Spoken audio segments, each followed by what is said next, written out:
Hello, my name is Michele, and you're listening to Profit is a Choice. With me on the podcast today is Brad Clinard of High Point Financial Design, located in, you guessed it, High Point, North Carolina. Brad's firm supports interior designers in the journey to financial independence. We'll talk more about what financial independence means, the building blocks to creating this, and how Brad's firm differs from others. You will easily see the connection as well as the overlap between your business financials and your family financials. There's lots to consider with this topic, so let's get started.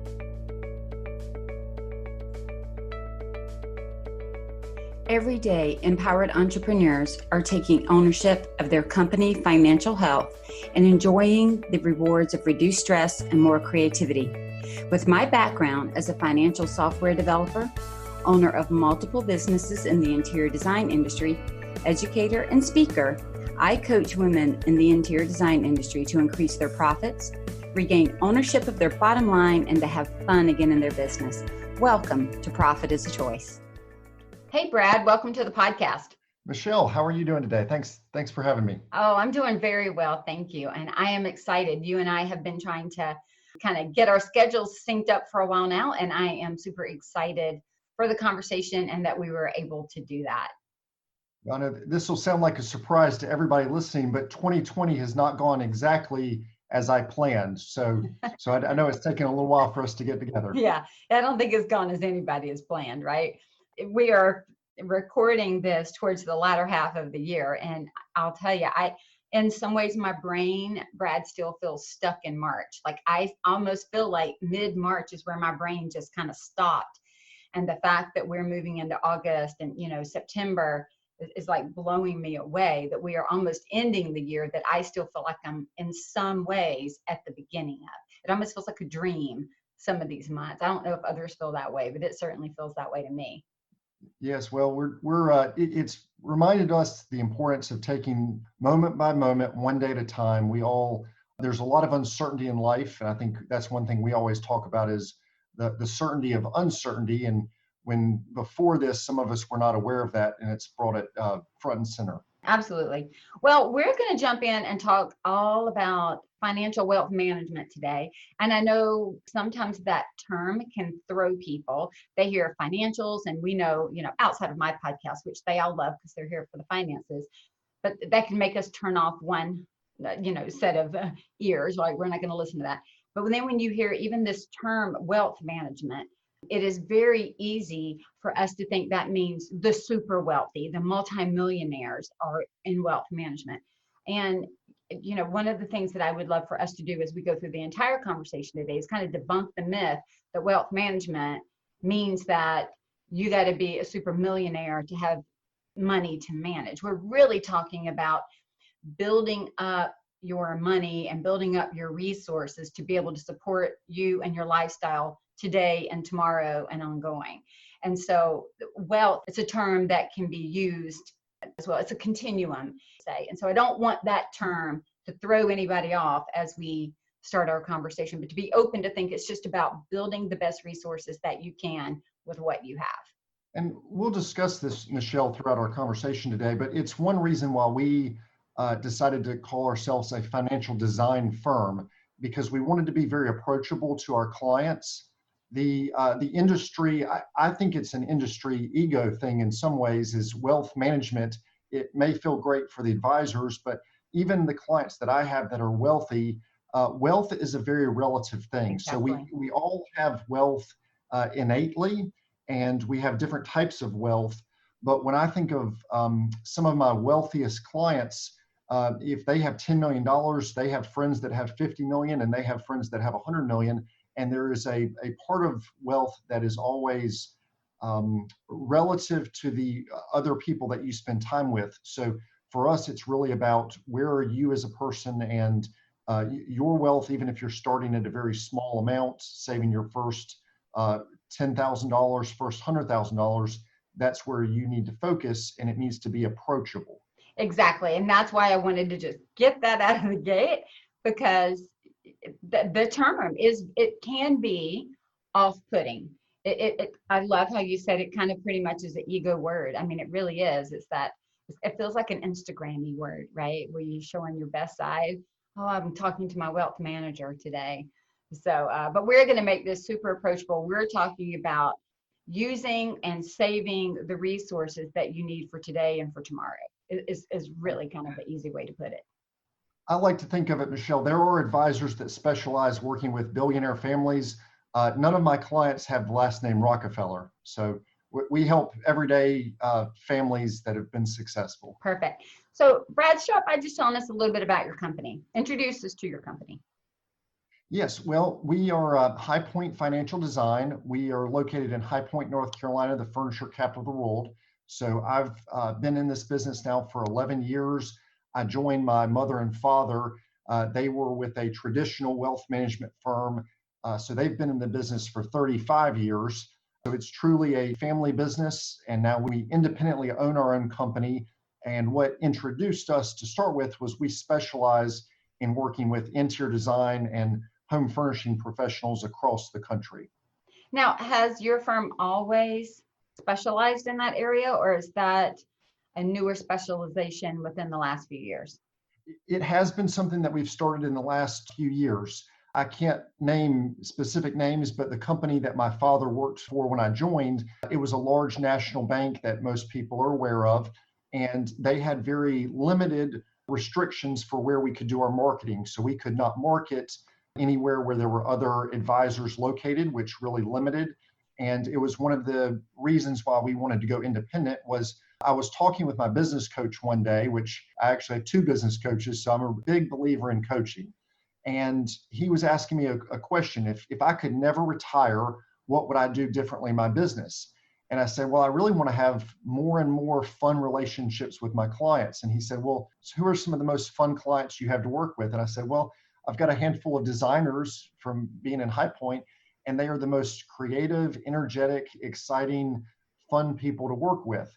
And he said, well, why don't you just do that nationally? So it was part of the reason that we decided to independently own our own company. So now we are able to build relationships with individuals across the country. And even through COVID here, we've had a lot of clients reaching out, new clients on the West Coast, which has been very exciting for me. And don't you have a goal of working with, what is it, 99 designers?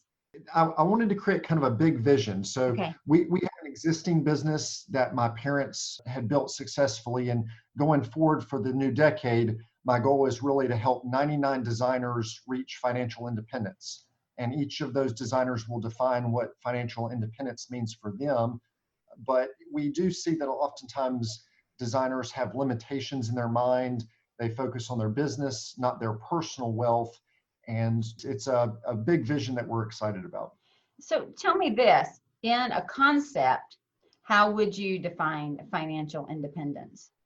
I mean, I know it's different for each person, but how do you define the concept so that you would explain it to them? It almost goes back, and I hate to use a word we've already decided is negative, but wealth. Let's redefine what wealth is. We may have this idea of saying wealth is having $50 million in the bank. And by a lot of standards, that might be wealthy. At the same time, to me, I define wealth as having enough financial independence, or wealth is when we have enough income being produced by our investments or our savings that we no longer require work. And that's very important because everybody has a different number. I have clients that have $5 million and they are stressed on a monthly basis because they are spending $25,000, $30,000 a month. So their minimum monthly expenses are very high. At the same time, I think of some of my clients that are the absolute happiest people and have no money worries. They have $500,000 because they diligently saved over their career. They have a small condo at the beach that's paid off, a small house, and very low overhead. So my ideas of being wealthy really fluctuate from individual to individual based on what their personal spending goals are. So this is, when we talk about financial independence, I'm going to reframe this and see if I get this right within kind of the definition that you share. And again, this is the way I talk about it in my coaching business.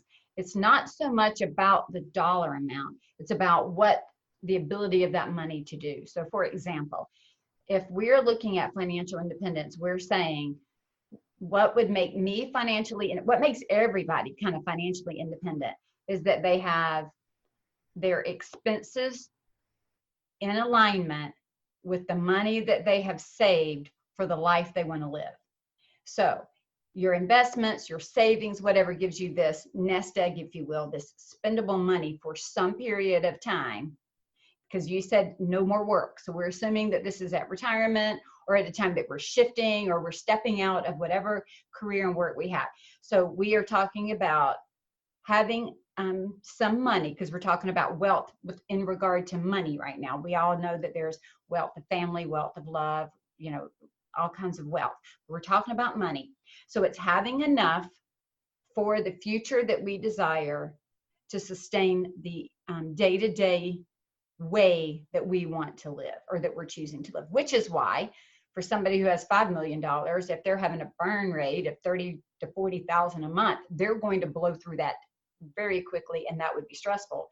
Somebody who lives very frugally and has paid off a lot and has worked diligently to do that, they don't require the same amount of dollar amount for financial independence as somebody else who has a much more expensive lifestyle. And I'll take it one step back. I wrote an article a few years ago that was titled Retirement May Be Dangerous to Your Health. And so when we talk about retirement, I also like to think that, to me, it's really work optional. A lot of our clients that are designers, they love their work. So it's not necessarily that we need to save up enough money so that we're retired. I call it BYOB.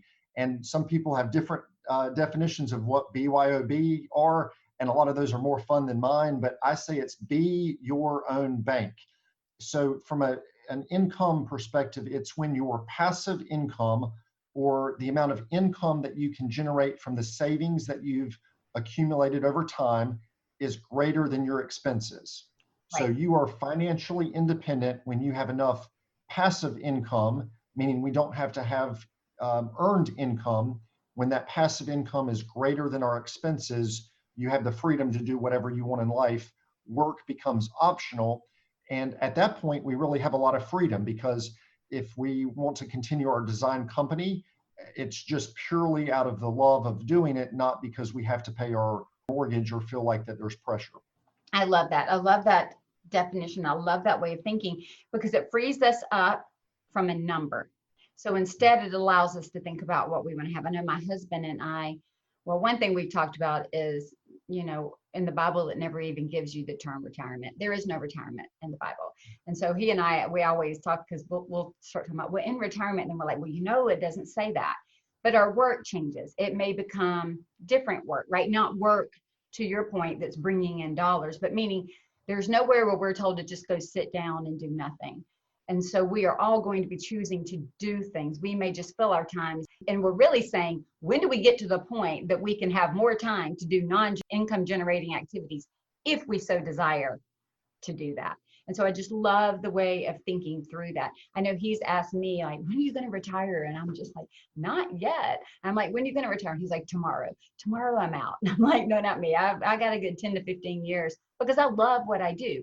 Now, I also know, Brad, from having worked with business owners, young moms and dads who are starting out, they have childcare. I mean, these days, everybody's now looking to shift just so they can have their kids at home for homeschooling purposes and everything else with the school situation we have. So we have, that side of working kind of part-time-ish. And then we have kind of this time where a lot of people are very all in. And then I work with a lot of designers on the other side. They're going, oh my goodness, I now have grandchildren, or I have aging parents, or I have other things that are happening that are requiring me to work less and less in the company, either by choice or by need, right? And so the beautiful thing about this not being tied to a dollar amount is it moves with you with your life and family goals and whatever season you're in and wherever you're going, so that you can readjust it. So I love how you have defined it to allow it to do that. One thing that, as I'm listening to you talk about that, Michele, and we think about this concept of retirement and back to why it's not always healthy, I think it is so critical we create lives that we love and enjoy, because too often I see I mean, the number one thing that we say for clients as far as protecting their wealth is not to get divorced, because divorce really takes essentially half of your money and you've lost half of your wealth. There's a lot that I could talk about around divorce, but that's probably one of my number one tips is continue to date your spouse. But the problem with retirement and not enjoying your job is we spend 50% of our life at work. If you just grind away until you're 65 and then you retire, then you've entered into retirement. Now you've got a lot more time with your spouse and you don't really know who you are, or you didn't have parts in your life that you loved or enjoyed. It's not a recipe that works well. So, and a lot of my work is about helping people enjoy longevity. So I want to make sure that people are enjoying their life during their working years, that they're passionate about the things that they're doing. But I also find that that's very important in having being able to flourish over our entire life and not just waiting for this one moment that we call retirement. Oh gosh, we could take this podcast in a whole different direction right now and have a really interesting conversation about that, because what we do see a lot, if we're watching, we're looking, and we're listening, people immediately, they work themselves to the bone, they retire and they have a heart attack and die. Right? I mean, we do. You see a lot of that in the news, and they just work, and they were like, they just got done and they bought a camper or they bought a house or they've done something and something horrible happens that cuts their life short. Or we see that they don't like each other when they're at home that amount of time, or that they didn't, like you said, find a hobby or something that they enjoyed all along the years. And all of a sudden, I mean, I'll be honest, my husband and I, even the same thing, we have tried over the years to be very intentional about keeping our relationship as solid as we could, because we knew the boys were going to get up and leave to go off to college. And that's the first step of us going, oh, okay, so now we are all together all the time. Like, what does that look like? And then through COVID, he's moved back home for work. And so he works on one floor of the house and I work on the other. So now we are together a whole lot more and are starting to have more and more conversations about what does enjoying our life now and later look like? What do we do now to have fun for later? So we're having these conversations in our home that I think in some ways have been exacerbated by COVID. Like, it's pushed us into it a little bit faster. Whereas I don't know that we would have had it maybe in 2020. It might have been another 2 or 3 years out before we had that conversation. And I think, Michele, this really resonates with me, and I may take us in a slight caveat, but around this, I think we've already talked about the word wealth and how that's intimidating. So it creates a roadblock for designers not being willing to work with a financial planner. The second thing that I see as an obstacle is that my industry, by and large, has always fixated on moving people towards retirement. And when I got in the industry, I did not like the way that our industry encouraged advisors to work with clients, primarily because all of our focus was on this 30-year plan. And we don't live 30 years from now, we live today. So our slogan, actually, this is a word you just shared, Michele, is intentional. Our slogan is intentional planning, abundant living. I remember after about 5 years in the industry, I felt like I was making more money than any of my friends. I was not enjoying my life, though. I was basically going home and on the weekends just collapsing and sitting on the sofa all weekend and watching too much Netflix.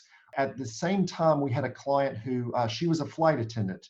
She had traveled the whole world during her career, and she just retired. And she told me that her whole career was spent flying to these exotic locations internationally, but she would never really leave the airport. She would just get on a plane and fly home. So for her, retirement was about going back to places that she wanted to go spend time at. And it was really tragic. And it hit me early in my career. She passed away just 18 months into this retirement that she had planned. And it really affected and impacted me of how I provide advice. Back to our slogan of intentional planning, abundant living, we really feel like that there's this balancing act between, we have to look at money as when is its best use. And dying at age 90 with X number of $1 million in the bank is probably not the most efficient, because we all have the next 5 to 10 years for most all of us is going to be the healthiest time that we have. So how do we look at money not on this 30-year spectrum that we're just constantly trying to build money for the future, but balancing, let's save some, but let's use the money that we have efficiently at the same time. And that delicate balance is a lot of the conversations I try to have with clients, not just where are we going 30 years from now, but how are we living our life today? I love that. I love that. So, who needs a financial advisor, and what is it that you really do in financial advising, Brad? Give Well, us all I the dirty details. What do you do? Well, we do a lot of things. I think everybody could use a financial advisor, basically anybody who needs a second set of eyes. For me, we have a process that we go through with clients, but a lot of it is just about starting with asking the right questions and helping people get organized. So I do have a process that there's 4 steps in building our wealth. But before we even get to those 4 processes, we have to first know ourselves. So that is, who are we as people? Do we know our values? Do we know our communication styles? And there's primarily 4 different communication styles. That is also a big issue that I've seen with designers is they go into a financial advisor's office.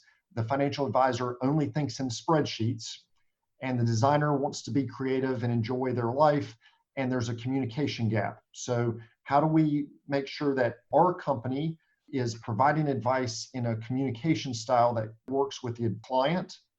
And then we want to let the client understand and explore who they are as people. Our industry is based a lot on goals. And I know, Michele, you're a big believer in goals, and I like goals. I think goals are important, but goals are very short term in nature. So we may have a goal that, we want to save $10,000. We want to retire at 65. We want to set aside $1 million. And there's nothing wrong with those goals, but those may not connect to who we are, our deepest values. So we look first to start with the values. And once we've identified our values, we can start building the puzzle. Do you enjoy doing puzzles, Michele? There are some days.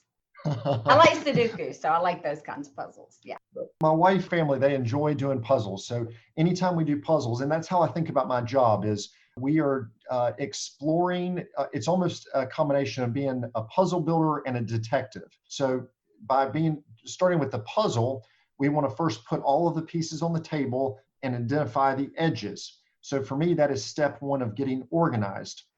And once we're organized, we believe everybody should have all of their finances on one page.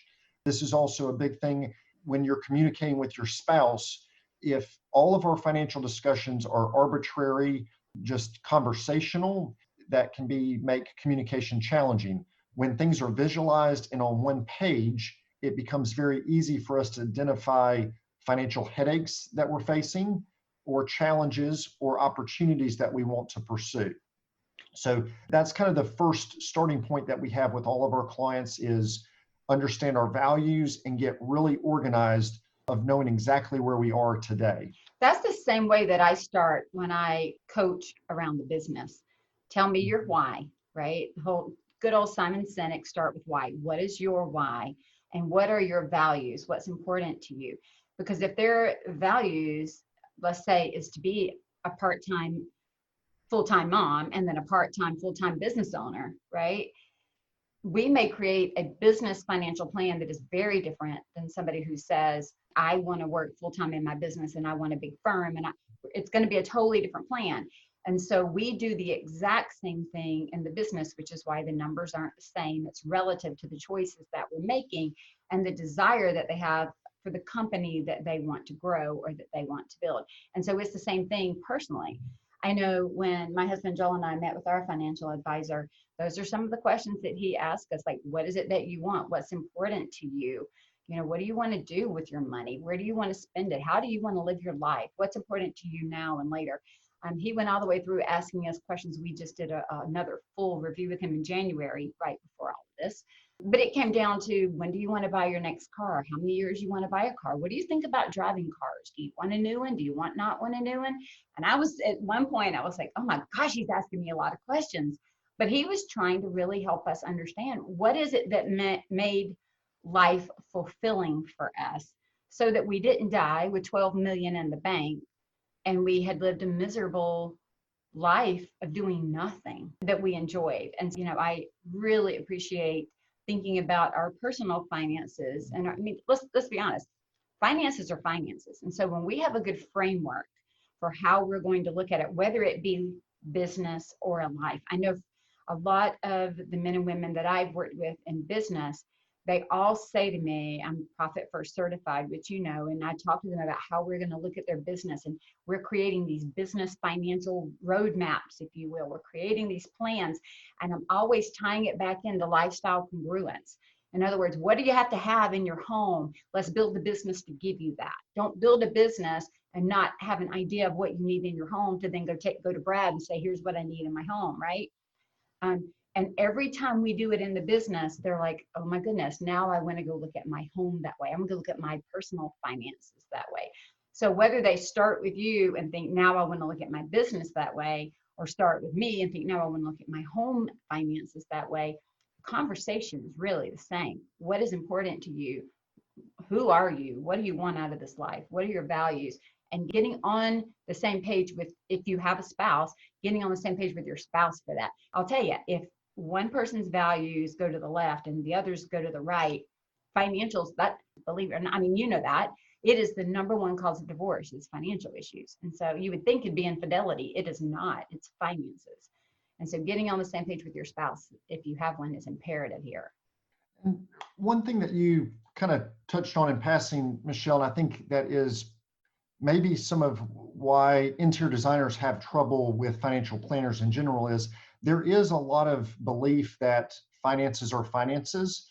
And I see a lot of cookie cutter plans. And what I mean by that is most every financial planner these days will ask a series of questions and they'll write those down, and then they're going to give you the same advice regardless. In my practice, we've helped over 200 families since I've been working in 11 years, and I can't think of 2 of those families that their financial picture has been the exact same. So I think that this is one of the myths that I see. There's a lot of discussion online and different financial professionals giving advice where there's formulas and everybody kind of fits into a formula, and that's how we end up with cookie cutter plans. And to me, the finances are still complicated enough where if you're only taking goals and you're not filtering it through someone's values, then that's really, it can be very cookie cutter. Mm-hmm. I mentioned, for instance, the life planning side of my business is we really try to, the value that I think a lot of what we provide is the questions that we ask. So we'll ask a lot of questions that are not simply financial related. And for our clients, we like to have a life plan if possible. And to me, that's actually like, well, in the next 5 years, let's identify one thing per quarter that we want to achieve. So a lot of my clients are kind of wired to travel. So this has been an especially difficult time to navigate some of those conversations. But I just remember some stories and some experiences of clients. I do have a client right now that's taking advantage of this, and he's in an RV going across Utah the last I checked with him.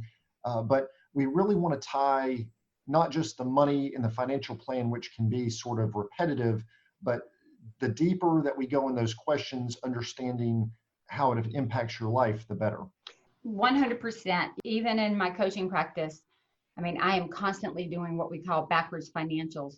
In other words, what do you need in your home? What do you need to bring in for lifestyle congruence? And now let's work our way back. But the plan is built on how many hours they're going to be putting into the business versus how many hours. Do you want to go do all these things with your family? How much are you really willing to work? What do you want your home life to look like? Let's build the business around the home life, not the home life around the business, as much as we possibly can, right? Different people have different constraints. But I've never built the same plan. Now, some may look similar because they answered similarly, for sure. So I'm not saying that if somebody's plan did look like it, I wouldn't give it to them. I wouldn't say, I'm sorry, I cannot give you that. It looks too close. But what we're doing is we're asking and trying to understand how to make it so that it's stress-free or as stress-relieved as possible. I mean, look, we've got one life here. We don't want to create it to be something we don't enjoy and we hate, whether it's when we're in our business or when we're in our home. And so having these conversations and really digging in, and I love the fact that you made the point, it's not just about asking the questions, it's about then using the answers to the questions to formulate the response. not just asking them so you can say, check off, I asked, and then moving them to the side and throwing them into some cookie cutter plan that you already have. And I think there's a difference between foundation building and then more advanced strategies. Sure. So what I mean by that is, I mentioned that we have 4 parts to our building wealth process. So that is our income, our savings, protection, and investments. So from the protection side, I'll just take one example. So something that a lot of people don't like to discuss is life insurance. And there is very much a foundational perspective of yes or no, do you have life insurance? If you're already financially independent, then you may not need life insurance. But if you have 2 young children, you have a mortgage on the home, and you are the primary breadwinner, and your family could not survive if you passed away unexpectedly and did not have the right amount of life insurance in place, you would leave a financial burden for your family. That is very much a foundational, to me, it's almost the checklist item. Do we have the right insurance in place? And also on the flip side, we don't want to have more insurance than we need. Too often people that are extremely conservative, they may have way more life insurance in place than they need, and they're paying an expense that is not necessary. So we need to optimize that. So that would be an example of sort of a foundational piece that is going to be more of the checklist, but then we also have more advanced planning later on. So I'll tell you when that became a have to have for our family. We had a 2.5-year-old, and I was pregnant with my second child, and he was due. And it was August, I was due in September. My husband's best friend, his wife had just had their second child in May. So we're in August, we're 3 months out. Her back was killing her, and she thought she slipped a disc or something from holding a baby. She had a 3-year-old and a newborn, and she went to the hospital and never came home. Ended up dying within a month, had cancer that attacked her bones, and it was quick and it was fast. So she's a young 20-something-year-old mom. I have my baby that a couple of weeks after she had passed away. And what we then saw was she was not the major breadwinner. She was the support parent in the home, right? Working like crazy to manage a 3-month-old at the time and a 3-year-old. And her husband now had to replace that position in the home. Not necessarily a wife, but all the things that she did. And they didn't have life insurance for her because they had not thought about that, being so young and having such a young family. And it almost broke him to be able, because he didn't have family near us. And so he had to hire nannies, he had to hire housekeepers, he had to hire extra support people. The cost for everything that he had to do was exorbitant. Whereas if they had had life insurance on her, it would have put him in a better position to be able to manage the family without having, a horrible financial crisis on top of an emotional crisis for him and the family. And that, Brad, that got our attention because we were super young. We were under 30. We've got 2 littles, and we went out immediately and got life insurance on me and on him. Whereas in the past, our thought process was get life insurance on him because he was the main breadwinner, and not thinking we also needed it for the support partner who was doing all of that extra work. That is so much. And when you have to pay for it, like we all kind of go, I'm a stay-at-home mom. I'm telling you, when you got to pay for all the work that the stay-at-home mom does, you will see how much that costs. And so I love that you brought up that point about protection. And I just want everybody to know from our own personal experience, it's protecting everybody that's feeding into the family in some way. And protection occurs on so many levels. One of the big things that always breaks my heart to a degree is when we have young families that don't have proper guardianship paperwork in place. It's a topic that people don't discuss, and people oftentimes, if we're not educated, people are not aware that as soon as you have your first child, it's time to visit with an estate planning attorney and make sure that you have guardianship paperwork in place. Likewise, when children reach the age of majority at 18, we always encourage children to give their parents health care powers of attorney. When your 18-year-old becomes an adult, if they are in an accident while they're at college, you may not be, as the parent, able to have the type of interactions with the doctors and help your child, who now in the eyes of the law is a legal adult. So these are little details that we think are really vital to, and if your expertise is not thinking about these things on a daily basis, you may not have the details in place.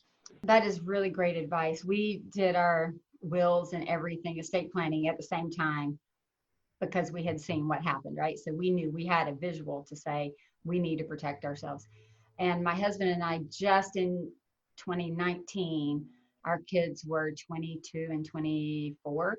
We went back and redid all of it. Now that they were grown, they were in their last years of college or out of college. And, we didn't need to worry about guardianship and who was going to control the finances and how the money was going to be split and who was going to be over our estates. We were able to go back and to do it now with having two sons who were men, and to do it differently. And so that was something that I thought was important and had not even been on my radar, to be fair and honest, because I thought we've done it.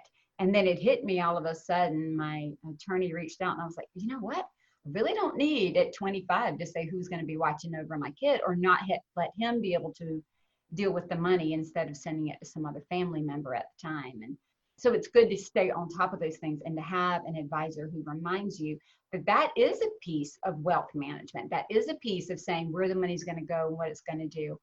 And I'll also say, having gone through it last year, my husband and I answered some of the questions and made choices differently than we made, quite a few choices differently than we made 20 years before that, because we were in a different place and a different phase of life and saw some things differently than we did then. So it's nice to continually revisit all of the plans. You probably have a system for when to revise and revisit these, I'm sure. So I think one parallel between the interior design business and financial planning is clients are always asking for us to justify our value. Why is it that you are charging what you're charging? And for me, I've tried to do some home interior projects myself. I typically am really good about getting about 75% of the way done, and the last 25% never gets done. And last year we hired a designer for a project we were working on, and it was just an incredible experience, and the end result was so much better. I mentioned that we have kind of foundational parts to our financial plan. That's the checklist items. Do we have the right amount of life insurance? Are our ratios, are we saving enough? Do we need to be saving a little bit more? Are we saving to the right place? Do we need to consider a traditional IRA? Do we want to think about a Roth IRA? But I think that is sort of year one, year two value. Some of the greatest value that we provide clients is really hard to articulate, and because it comes in when life changes. I mentioned already that we have the certainty of uncertainty, and as humans, we're wired to crave certainty. So inherently, we don't like change, but what we know is that life is constantly going to change. And I think the greatest value that we provide is establishing a relationship that when a client's life changes, we now have a framework in place that we can do this advanced planning. I mentioned the advanced planning. So we start to look at a lot of trade-offs. Trade-offs can be very difficult to analyze, and this starts to encompass all the moving parts of our life at one time.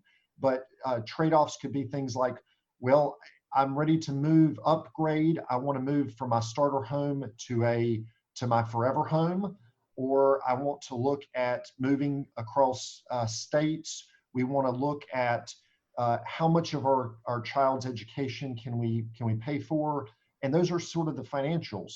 But then to me, the most critical part, we have some clients that want to talk about investments a whole lot. We have some that don't want to talk investments a lot. And everybody has an opinion when it comes to what's the best investment strategy and how should you invest. So we can spend a lot of time arguing over stock A versus stock B, and stock A was up a little bit more, stock B was down a little bit more. To me, the critical point to our financial well-being over the course of our lifetime comes down to one thing. How do we navigate moments of transition? And moments of transition are kind of those critical moments where are you making the right decision at the right time?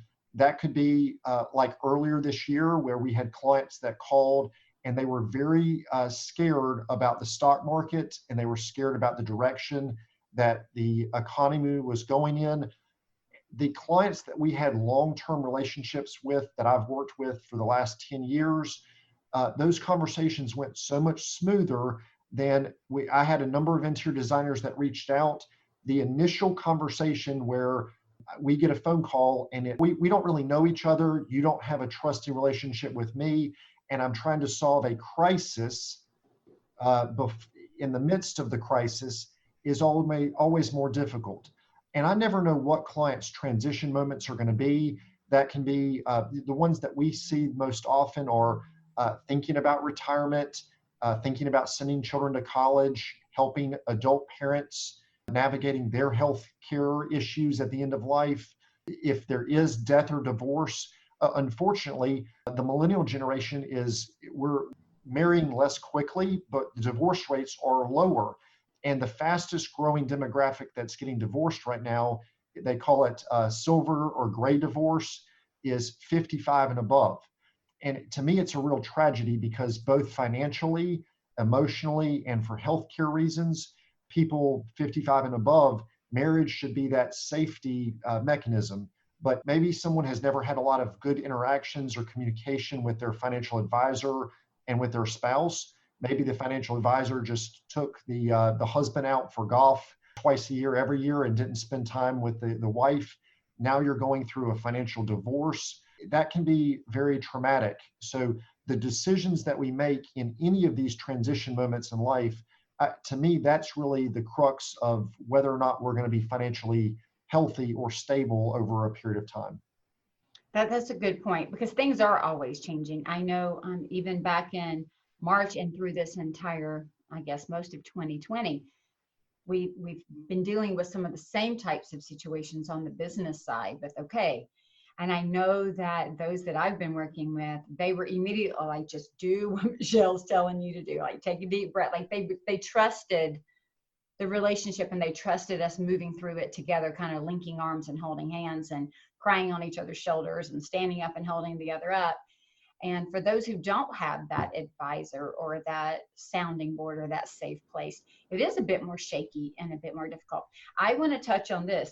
One of the things that designers know, or any home professional, whether they're workrooms, designer stagers, I mean, all of this applies to all of them.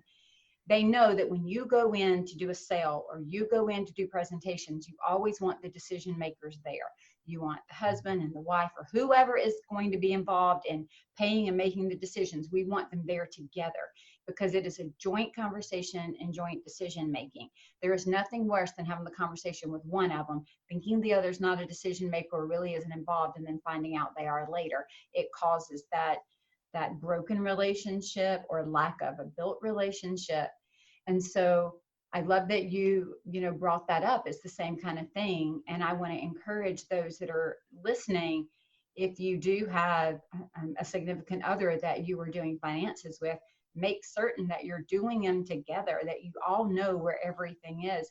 My husband and I even went back this year. We've been working to kind of retouch on some of these foundational pieces.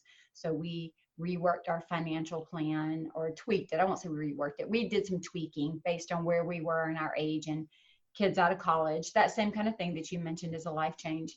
So that was one of the tweaks we just did in January. We met with our attorney, but we sat down and built a contingency plan in January, February, March. And it had to do with, where are my business accounts, getting him on all of my business accounts, because my business is solely owned by me, making sure he had access to those things, making sure that the lawyer had written it in that he could work on my business's behalf in the event that I became incapacitated, because otherwise nobody else would be able to get into any of my accounts and do anything. Making certain, because I handle all of the business finances, he handles our home finances. We both meet with our advisor together, but the day-to-day operation of our home, he handles that, so that I don't have all of the money handling. And so we made sure that I knew how to get into everything on that side, and he knew everything on this side, and just having that communication that says we both are on this team together, moving through this together. And are there any pieces or parts that the other's not aware of? Let's get each other on the same page right now. And I think that's super important for families, because we're busy and not everybody sits down with us, like the husband and the wife, or, you know, whoever your spouse is. We're not all sitting down at one time and paying the bills every month. Usually somebody is taking over the financial management of the home. And so making sure that everybody that needs to know knows, and you stay up to date on all that. So let's talk about time and place, because I think money, we are not taught money's proper place in our lives. And so the reason that I bring this up is oftentimes when we don't have a structure around how our conversations around money are, it kind of becomes toxic in that it Contentious. it goes into all aspects of our lives. So Mom and I were joking. We had an older client a number of years back. He called on Christmas Eve, and the stock market's open the morning of Christmas Eve, and he was desperate to be making some trades in his account on Christmas Eve. And Mom and I joked. I said, if your investment plan is contingent on trading on Christmas Eve, you need a new investment plan. But what I see with clients too often is they either ignore money completely or it becomes too important. So I really like to have a framework. If somebody, and we all are at different points in our financial health, my goal with clients is to reach the point where they only have to think about their finances once per quarter. And we're going to have an official meeting once per quarter in the home. The client needs to have a meeting in the home. So for instance, my wife and I, my wife, she is a pastry chef by training. So she's a highly creative mind. She doesn't want to know anything about our finances, but we've been married for 10 years now. Every quarter, we have a 1-hour meeting once a quarter, and we go through all of our finances where I share with her, here's where everything is, here's what went up, here's what went down. When couples, and that works well for us because she at all times can explain on a quarterly basis where we are. Now, if couples are if they're at the beginning of that process, or they're having more money troubles, I recommend that be once a month. I also think that my biggest tip is I recommend that people talk about finances on a Tuesday or a Thursday night. I think that people oftentimes wait till the weekend because that's when we have our free time. To me, weekend is family time or weekend is fun time. I don't know why anybody would take a stressful subject like finances and try to have it on a mid-Saturday. It just seems like a waste of time. So Tuesday or Thursday night, if you need to have a financial conversation with your spouse, I recommend it being scheduled. So once per month, maybe it's the first Tuesday of every month, we're going to have a 1-hour financial meeting, and then we're not going to let finances spill over and discuss it the rest of the month. So that's been a framework that's worked well for a lot of people. I love that. You know, I love one of the things that Dave Ramsey also says too, that I think is part of really understanding money, is money has no morality. Money is amoral. So it's what we choose to do with it that involves morality, right? But money is amoral. So it's a resource. If we can think about it as a resource to use and to have and to multiply or whatever, then it kind of also puts just money in its proper place, as opposed to letting it grow bigger or not be as important as it needs to be. You know, this is no different than us having a quarterly meeting in our business. Let's talk about the state of affairs, you know, in the business. And certainly for the clients that I'm working with, when we're working on a new financial direction or tightening those things up, we do have those meetings more often until we can kind of get it into that rhythm of here are our KPIs. Here's what we're going to check into. Here's what we're going to look at. Let's get the dashboard view. If we need to have a working session to work on something, let's do it, but let's get the dashboard view. And so I think the Tuesday and Thursday after work or evening is really great. I would say get a really great meal to have it with if you have to, like make it a fun night, you know, order in your favorite pizza, whatever it is you have to do. It doesn't have to be something to dread. And the more that we can set the stage. The other thing that I like to do when we're having what could be for some heavy, like we don't even have time to get into it right now. You'll have to come back and we'll talk about it. But there's a heaviness around finances for many people based on their past, based on the way they grew up. based on maybe a current situation that they're in or that they're facing. And I don't want us to diminish the fact that and we're not, that it can be a very heavy discussion. So what I like to do when I'm having a heavy discussion with my client, with my children, with my husband and my family, with a friend, is I'd like to have us sit on the same side of the table, or in my mind, picture us on the same side of the table, so that it is the two of us or the three of us or the group of us working on the same goal, versus I'm on one side and you're on one side and we've got to choose who's right and who's wrong. And we've got to negotiate this thing as if there's a winner and a loser. And so I do think that if we can come to this Tuesday night, Thursday night idea with the idea that we're coming at it because we have the same goals. We've worked through your first kind of step of our why and our values. It's almost a great idea in business. What I have them do is go back and reaffirm the why and the values before we look at the finances. So in business, we do that. What is your why? What are your values? Now let's look at the finances, because we want to look at them within the construct of what we built and the edges of the puzzle, as you described it. And so on that Tuesday, Thursday night, give ourselves space to look at our family, right? Why and values. Now let's look at where we are towards that. And we're on the same side of the table working towards it. It really does. It's a mindset shift, but it does change the way that we approach those numbers, which can, at different stages of our life, be scary. Well, you say mindset. I think money is almost all psychological in a lot of ways. And you have two spouses. Our beliefs towards money are so critical, and a lot of us have not been raised with healthy mindsets towards money. So when we're first born into this world, our parents hopefully have made us feel safe, and we reach a point where maybe sometime around 5 or 6 years old, we have that first experience where we realize that resources are scarce and we're not going to be able to have everything that we want in life.